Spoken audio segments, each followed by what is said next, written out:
அன்பானவர்களே, அன்பு வணக்கங்கள்.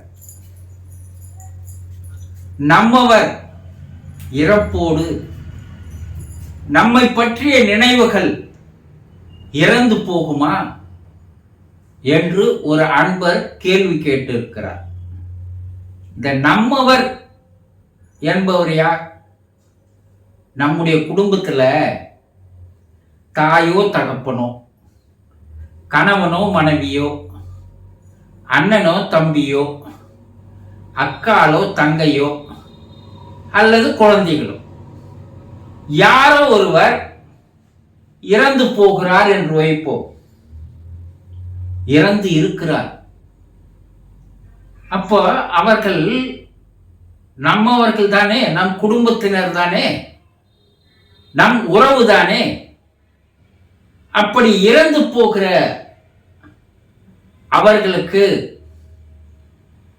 நம்மை பற்றிய, அந்த குடும்பத்தில் இருக்கின்ற மற்றவர்களை பற்றிய நினைவுகள் இறந்து போகுமா? ஒரு தந்தையாக இறந்து இருப்பாரெனில் அவருக்கு தன்னுடைய மனைவி, தன்னுடைய பிள்ளைகள், மருமகள்கள், பேரன்கள் ஆகிய உறவுகள் பற்றிய நினைவுகளும் இறந்து போகுமா? தாயாக இருந்தால் தன்னுடைய கணவன், தன்னுடைய பிள்ளைகள், அவர்களை பற்றிய நினைவுகள் பற்றிய காட்சிகள் இறந்து போகுமா? அப்ப அந்த உறவுகள் என்பது இல்லாது போகுமா என்பதுதான் அந்த அன்பருடைய கேள்வி. எங்க அப்பா இறந்துட்டாரு, அப்ப எங்களை பற்றிய எந்த நினைவுமே அவருக்கு இருக்காதா? முடிஞ்சு போச்சா எல்லாம் என்பதுதான் இந்த கேள்வியினுடைய அர்த்தம். அறந்து போகாது, இறந்து போகாது. உங்களுடைய நினைவுகள் அவர் இறந்து போனாலும் கூட அந்த நினைவுகள் வாழ்ந்து கொண்டுதான் இருக்கிறது. என்ன குருஜி சொல்றீங்க நீங்க? அவர் தான் இறந்துட்டாரு. அப்ப அவர் இறந்துட்ட பிற்பாடு எங்களை பற்றி நினைவுகள் அவருக்கு எப்படி இருக்கும்? எங்க கேள்வி கேட்கலாம். ஆனா புரிந்து கொள்ள வேண்டிய, தெரிந்து கொள்ள வேண்டிய விஷயங்கள் நிறைய இருக்குது. அதை பற்றி நாம் தெரிந்து கொள்வதில்லை. இறந்து போனது அவருடைய உடல், அவருடைய தேகம், அதுதான் இறந்து போயிருக்குது. ஆனா அந்த உடலுக்குள்ளே இருந்து இதுவரைக்கும் இயக்கி கொண்டிருந்தது எது? மனம், இல்லையா? அந்த மனம் தானே இவங்க என்னுடைய மனைவி, இவர்கள் கணவன், இவர் பிள்ளை, இவர் பேரன் பேத்திகள், எது உங்களுக்கு அந்த உறவை நினைவுபடுத்துகிறது? அந்த மனம் தானே. அந்த மனம் தானே உங்களை மகிழ்ச்சி பட வைக்கிறது, உங்களை ஆனந்தப்பட வைக்கிறது, சந்தோஷப்பட வைக்கிறது, உங்களோடு உறவாட வைக்கிறது, உங்களோடு பேச வைக்கிறது. எல்லாம் எது? அவருடைய மனம் தானே.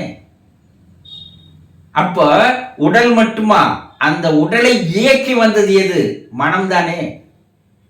மனம் நினைச்சாதானே சாப்பிட முடியுது, மனம் நினைச்சாதானே பார்க்க முடியுது, மனம் நினைச்சாதானே கேட்க முடியுது. அப்போ உள்ள இருந்து இயக்கி கொண்டிருந்த அந்த சாப்ட்வேர் எதுன்னா மனம். இந்த உடம்பு என்பது ஹார்ட்வேர். இந்த ஹார்ட்வேரை இயக்கி கொண்டிருந்தது சாப்ட்வேர், இல்லையா? அப்ப அந்த மனம் இறக்கவில்லை. அந்த உடல் மட்டும்தான் இறந்து போயிடுச்சு, அது தளர்ந்து போயிடுச்சு. ஏதோ ஒரு காரணத்துல, விபத்துல இறந்து போயிருக்கலாம். இனி அந்த மனம் அந்த உடலில் வாழ்வதற்கு தகுதி இல்லாத அளவு அந்த உடல் சீரழிந்து விட்டது, பாழடைந்து விட்டது. அதனால அந்த உயிரும் அந்த மனமும் வெளியேறி விட்டது, வேற ஒண்ணும் இல்லை. இப்ப ஆனா மனம் இருக்குது. அந்த மனம் இன்னும் உங்களை கணவனாதான் பார்க்குது, மனைவியா தான் பார்க்குது, அவருடைய பிள்ளைகளா தான் பார்க்குது, அந்த மனம் உறவுகளோடு இன்னும் தொடர்ந்து கொண்டிருக்கிறது. அதுல உங்களுக்கு எந்த விதமான சந்தேகம் இல்லை. உங்க குடும்பத்துல தாயோ தந்தையோ இறந்திருந்தாலும் கூட அவர்கள் இன்னும் உங்களோடு உறவில் தான் இருக்கிறார்கள். அந்த மனம் இறக்கவில்லை, அது தொடர்ந்து கொண்டிருக்கிறது.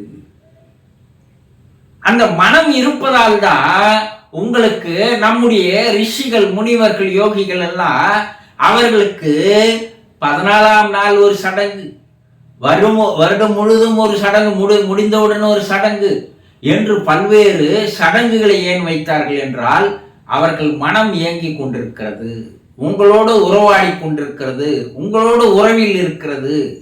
இன்னும் உருவம் இல்லை, இன்னும் அவங்க பூமியில வாழல, அவர்கள் வேறொரு இடத்தில் வாழ்ந்தாலும் கூட அதே குடும்ப உறவு, பாசம், அன்பு, அரவணைப்பு எல்லாம் அவங்க கிட்ட இருந்து உங்களுக்கு கிடைச்சிக்கின்னு தான் இருக்குது. ஆனா அதை புரிந்து கொள்ளக்கூடிய வகையில் நீங்க இல்லை, அவ்வளவுதான் உண்மை. அப்ப அந்த மனம்தான் அவர்களை அடுத்த பிறவி எடுக்க வைக்கிறது. மறு ஒரு பிறவி எடுத்தாலும் கூட உங்கள் உறவுகளை அந்த மனம் மறக்கவில்லை. அப்போ கூட சிலருக்கு இப்ப 8 வயசுல போன பிறப்பினுடைய நினைவுகள் எல்லாம் அது உண்மை என்பதை உலக அளவில் பல்வேறு ஆராய்ச்சிகள் மூலமாக கண்டுபிடிக்கப்பட்டு தெரியப்படுத்தப்பட்டு வருகிறது. போன பிரிவில் இவங்க என்னுடைய அப்பா, இவங்க என்னுடைய அம்மா, இது என்னுடைய ஊரு, இது என்னுடைய தெரு, இது என்னுடைய வீதி, நான் இத்தனை வயது வரைக்கும் வாழ்ந்தேன், அதற்கு அப்பால் நான் இறந்தேன் என்பதையெல்லாம் எப்போ அடுத்து ஒரு பிறவி எடுத்த பிற்பாடும் கூட அந்த 8 வயதிற்குள் அந்த குழந்தைகளுக்கு போன பிறப்பினுடைய நினைவுகள் வருகிறது. அப்ப உங்களை பற்றிய நினைவுகள் அடுத்த பிறப்பிலையும் தொடர்கிறது இல்லையா?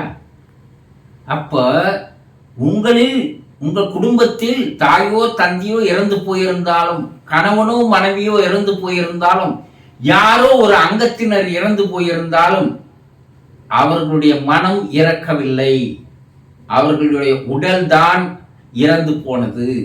அந்த மனம் இன்னும் அதே உறவில், அதே பாசத்தில், அதே அன்பில், அதே கருணையில், நெகிழ்வில் அது வாழ்ந்து கொண்டிருக்கிறது உங்களோடு.